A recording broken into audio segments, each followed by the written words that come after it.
Ang pananaw ay kaya magdulot sa dalawang tao na tumingin sa isang bagay, pero magkaibang kwento.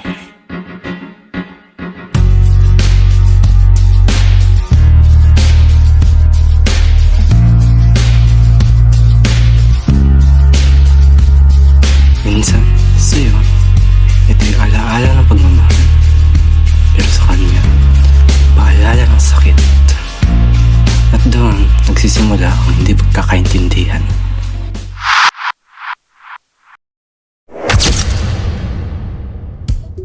Ang bilis talaga ng panahon, no? Parang kailan lang no grade 11 tayo. Ngayon magka-graduate na. Paano kayong buhay college? Ano ba yun, Kim? Ang drama mo naman. Enjoy na lang natin tong moment na to.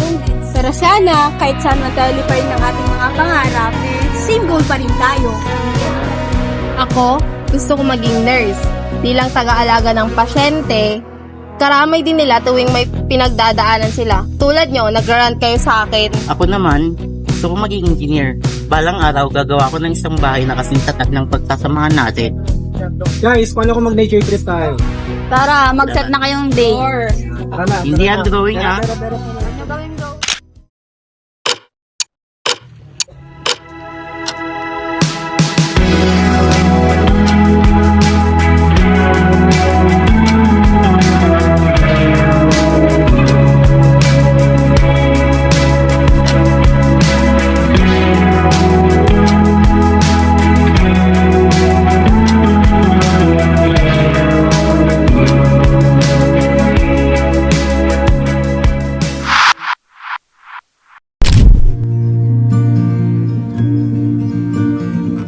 Lagi kong naaalala ang isang linyang tumatak sa akin.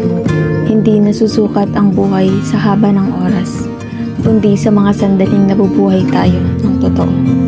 May mga sandaling malaki, pero mas marami ang maiikli. Mga kwentuhan, tawanan, at yung simpleng tinginan, pero kailan may hindi malilimutan.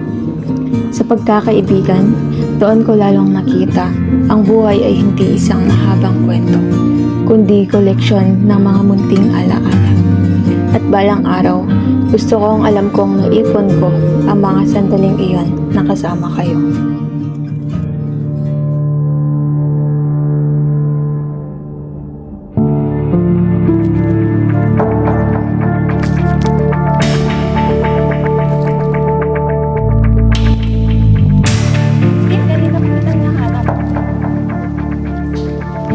Paano dumating ang lahat sa ganito?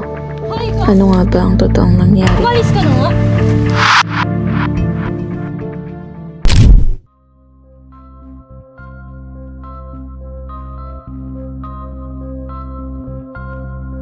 Oy, Christine!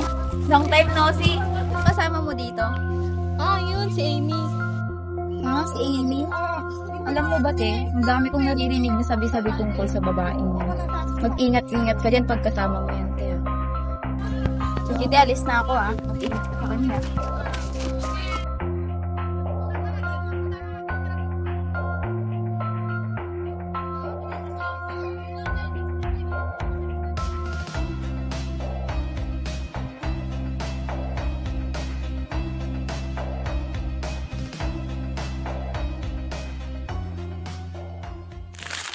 Alam niyo ba, di niyo ba napapansin kay Christine? Parang itong mga nakaraang araw napapadalas yung pagiging nakahimik.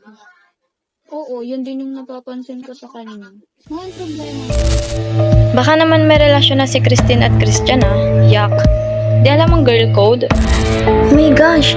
Baka naman may binabalak siyang masama kay Ami. Feel ko inggit si Christine kay Ami simula pa lang nung nagkakilala tayo. Alam niyo ba, sabi nila, si Ami daw madaming lalaki kaya naman hiniwalayan siya ni Christian. Landi pala ni Ami, sayang ganda niya. Sakto, nandito din yata sila Christian at Rotan. Sana magkaroon na ng closure sila Ami. Boto pa naman ako kay Christian.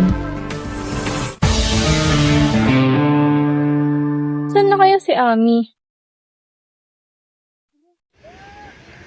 Ba't na naman siya nandito?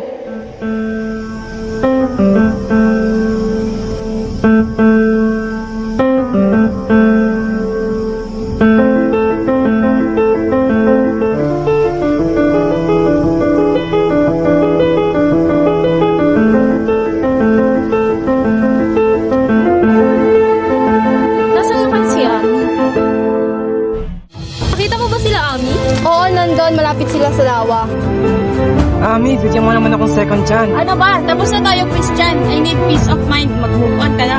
Pag-usapan naman natin to. Hoy, ikaw! Tapos na nga kayo? Dumayas ka na.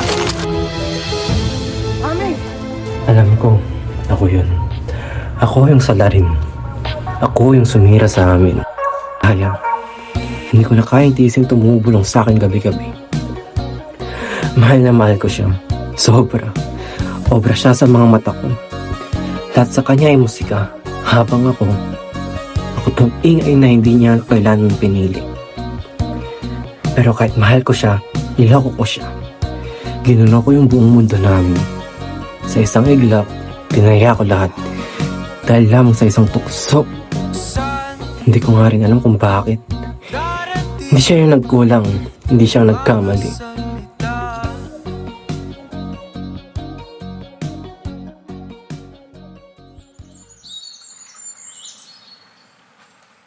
Alam mo, mamimiss ko yung mga moments natin.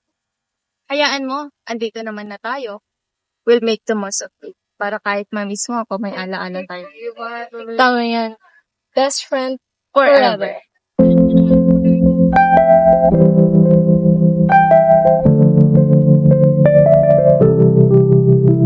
Akala ko noon, lahat ng bagay nawawala. Lahat ng tao lumilipas. Pero ikaw, hindi. Kasi ikaw yung una kong best friend. Yung una kong kasama sa lahat ng una.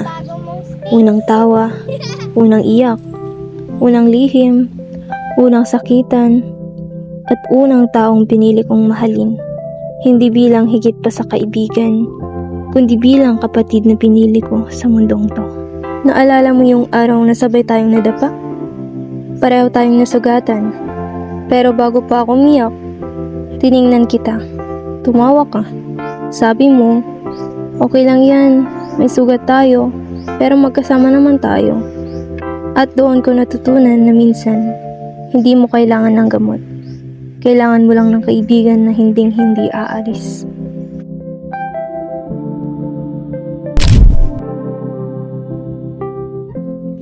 Kahit ano man ang perspektibo sa atin ng ibang tao, huwag tayong magpapadala sa kwento nilang isa lamang ang panig.